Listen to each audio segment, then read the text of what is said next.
Welcome to Looking at the Markets with David Modell. Today I would like to give you a brief introduction to Bollinger Bands. So here we go. Bollinger Bands were invented by market technician John Bollinger in the 1980s. They are a popular indicator that helps traders to determine possible buy and sell points, as well as when a stock might make a big move soon. In order to understand Bollinger Bands, first we need to take a quick look at standard deviations. Don't worry, it's simple. A standard deviation is just a measure of how far away a stock's price is from its average or typical price. One standard deviation is a little bit higher or lower than the average or typical stock price, and this happens frequently. Two standard deviations means a lot higher or lower than the average or typical stock price, and this happens occasionally. Three standard deviations is a whole lot higher or lower than the average or typical stock price, and this happens rarely, but it does happen. In a normal distribution, a stock's price will stay within one standard deviation 68.2% of the time. Alright, so if this is the average price of a stock, alright, it might go one standard deviation lower or one standard deviation higher, but it'll stay within one standard deviation of the mean or average about 68.2% of the time. It will stay within two standard deviations 95.5% of the time. Alright, so here's the mean or average price of the stock, and here's if it goes down two standard deviations, the stock price, and here's if the stock price goes up two standard deviations, and it'll stay within two standard deviations almost all the time, 95.5% of the time. And the stock's price will stay within three standard deviations 99.7% of the time. So if this is the average stock price, way out here is if it goes down, the stock price goes down three standard deviations, and way over here is if it goes up three standard deviations. Alright? And 99.7% of the time, the stock's price will stay within three standard deviations. So that's what standard deviations mean. Now this is a picture of a daily candlestick chart. So each one of these candlesticks represents one day of price action. And I made a separate video, if you look through my old videos, on how to read candlestick charts. So this is a daily candlestick chart. Each candlestick represents one day of price action for a stock. Now the three blue lines, one blue line, here's one and here's one. The three blue lines, two solid lines, and one dotted line in the middle, are the three Bollinger Bands. Alright, so you have your lower band, upper band, and the midline, and we're going to talk about that. The midline, which is the dotted blue line, is just the 20-day simple moving average. That's all it is. So it's just the average, the mean of the last 20 days of price action, the last 20 daily candlesticks. So the midline represents the average price of the stock, or at least the average for the most recent 20 trading days. We talked about how standard deviations represent how far away the stock's price is from its average or typical price. The upper and lower solid Bollinger Bands show this. The upper Bollinger Band, which is the solid blue line on top, is two standard deviations above the average stock price, which is represented by the dotted line. Alright, so this is the 20-day simple moving average, We can call that the average stock price for the last 20 trading days. And the upper band here represents 2 standard deviations above that price.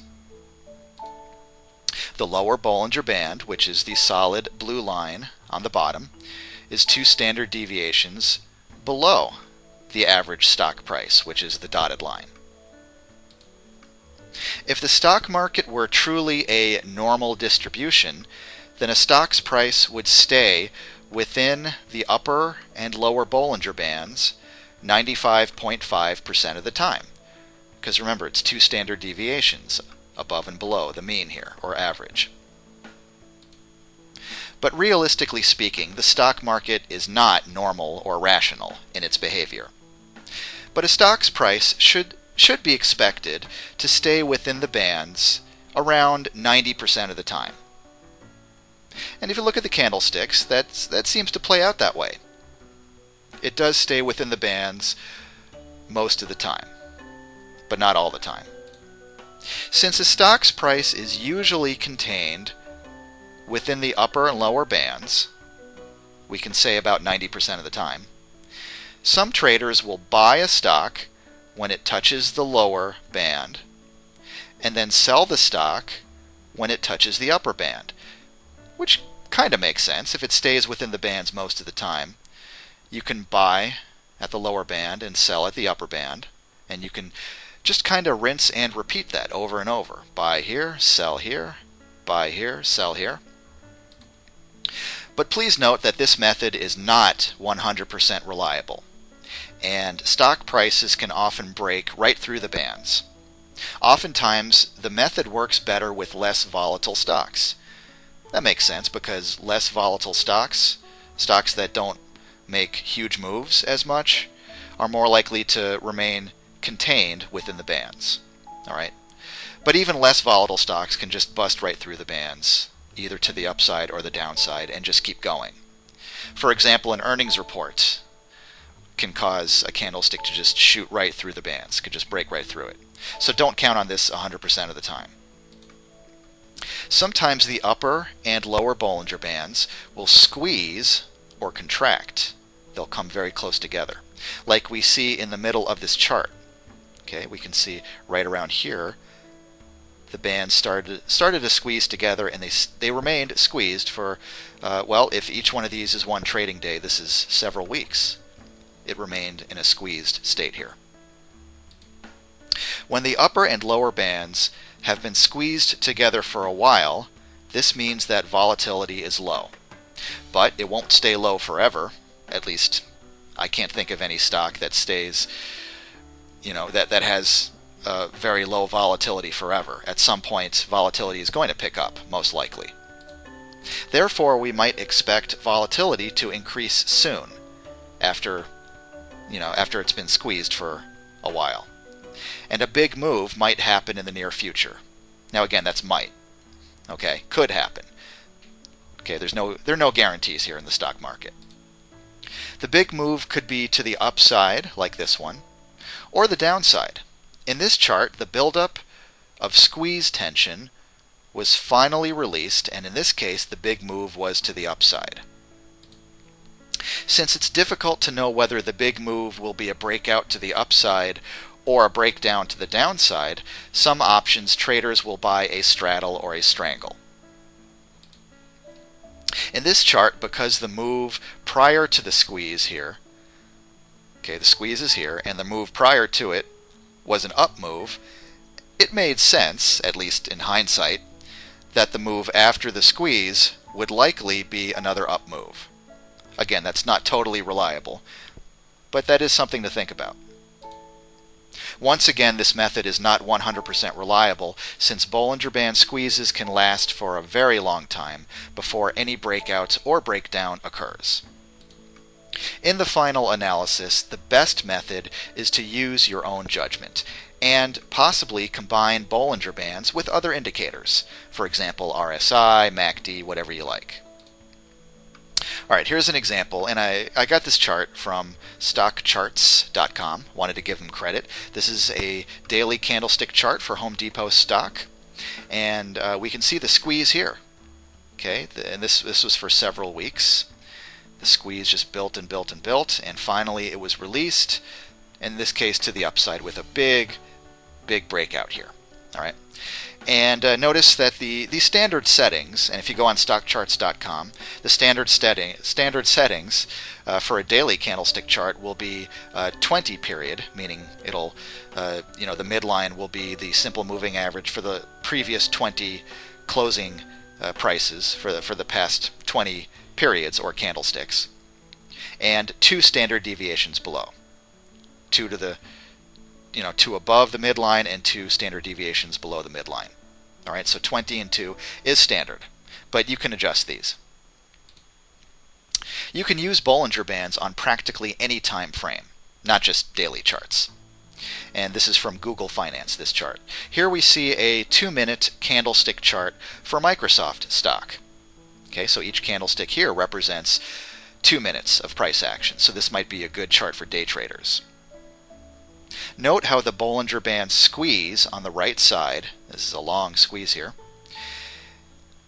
ends with a breakdown. Okay, so we can see a squeeze here and then a breakdown. It broke to the downside here when the squeeze tension was finally released.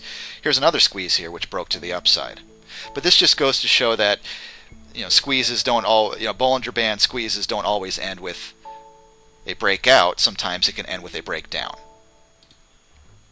Alright, so that was an introduction to Bollinger Bands. Of course, there's much more to learn about them, but I hope this introduction at least gave you a starting point. So if you like this video, please give this video a thumbs up, leave comments, and please subscribe to my YouTube channel so you can receive the latest updates on my financial educational content.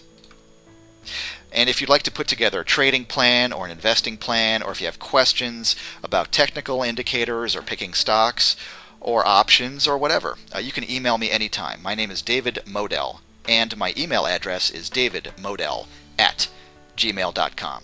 Thank you so much for watching and listening, and I'll talk to you again soon. Thank you for watching. Please like, comment, and subscribe. And I'll see you next time.